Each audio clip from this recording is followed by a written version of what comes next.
حمید سیال صاحب، رضا اور ایشو کے والد، بہت ہی نہایت سوبر، ایک ہینڈسم لک والے دھیمے مزاج کے آدمی، اپنے بچوں کو روب میں رکھنے والے ایک زبردست پرسنالٹی کے مالک ہیں، لیکن ان کی اپنی بیوی سے کبھی نہیں بنی۔ اتنے لڑتے ہیں، الگ الگ کمرے میں رہتے ہیں دونوں، اور یہ بھی جو ابھی ابھی آپ نے اوپر پڑا تھا کہ گھر کے اندر کا ماحول عجیب ہے۔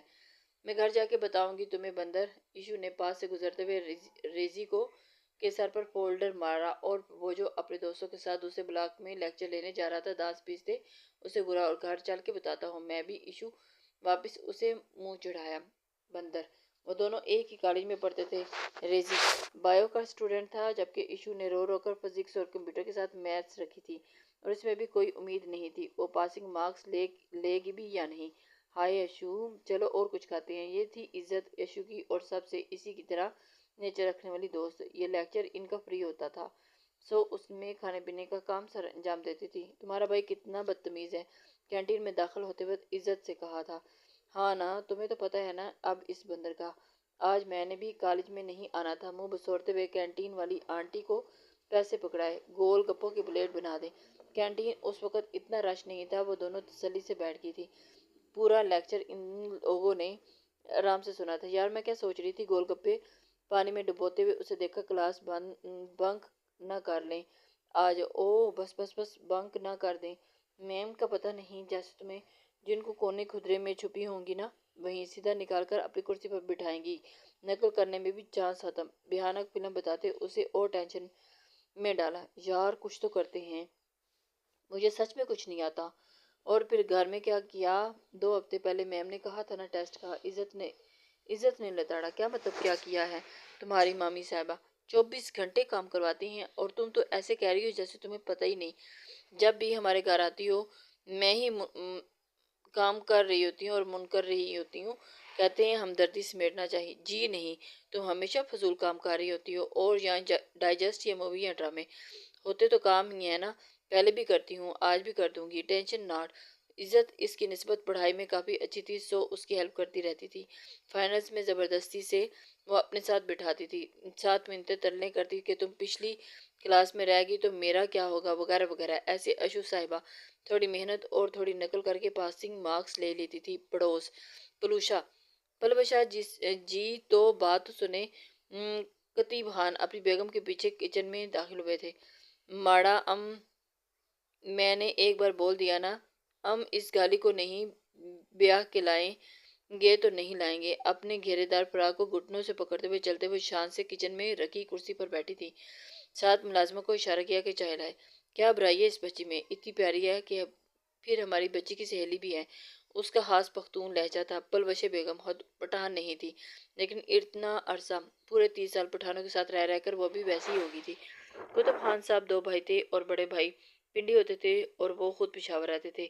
آگے ان کے بھی 2 ہی بچے تھے، بڑا بیٹا جو انہیں قسمت سے ہی نظر آتا تھا، اور چھوٹی بیٹی وہ بھی قسمت سے ہی گھر ٹکتی تھی، ورنہ 24 گھنٹے پڑوسیوں کے گھر میں ہی پائی جاتی تھی۔ اسی وجہ سے اچانک اچھا ٹیک ہے، اگر تم کہتا ہے تو کے اپنے بیٹے سے پوچھے گا، اگر وہ مان گیا تو ہم اپنے چاند کے بیٹے کے لیے وہ کالی لڑکی بیاہ لیں گے۔ وہ ایسی انداز میں خطیب خان سے بولے، اور اس بچے کے بارے میں مجھے یقین ہے میرے بیٹے کو وہ لڑکی کبھی پسند نہیں آئے گی۔ وہ پھر تسلی دیتے ہوئے بات جاری رکھی، میں ایسا ہونے نہیں دوں گا۔ دل میں سوچتے ہوئے خان صاحب پر پرسکون ہوئے۔ بس اب تم دیکھتی جاؤ پلوش خان، میں کیا کرتا ہوں۔ مسکرا کے اپنی اکڑ بیوی کو دکھایا۔ پلوشے لوگ 3 بھائی تھے، اور وہ 2 بھائی اور 1 بہن۔ بڑے بھائی کی وفات ہو گئی تھی تو ان کی بیوہ اپنی بھائیوں کے پاس جا بیسی، اور چھوٹے بھائی اپنی بیوی سمیت برابر والے گھر میں مقیم تھے۔ کہنے کے تو وہ بھائی تھے، لیکن پلوشے انہیں کسی خاطر میں نہ سمجھتی، اور ان کے بچوں اور بیوی سے خاص قسم کا بیر تھا۔ خان صاحب انہیں ہمیشہ ٹھنڈا رکھنے کی کوشش کرتے رہتے تھے۔ کیا کرتی ہے پلوشے، پٹھان میں ہوں اور غصہ تم کو آتا ہے۔ اکثر اس فکرے میں وہ ان کا مذاق بھی اڑاتے تھے۔ ہاں آتا ہے نا، غصہ سب کو آتا ہے نا۔ بچیوں پنجابیوں کے غصے کو تو بہت خطرناک ہوتا ہے۔ ہاں جانتا ہوں، اتنا خطرناک کہ اپنے بھائی کے بچوں کے خلاف ہوئی بیٹھی ہے آپ۔ دل میں سوچتے وہ انہیں دیکھ رہے تھے، اور جو اب چائے میں چمچ سے چینی مکس کر رہی تھی۔ ٹیسٹ کیسا ہوا؟ ڈنر کرتے ریزی نے باپ کے سامنے ایسا پوچھا جیسے وہ کوئی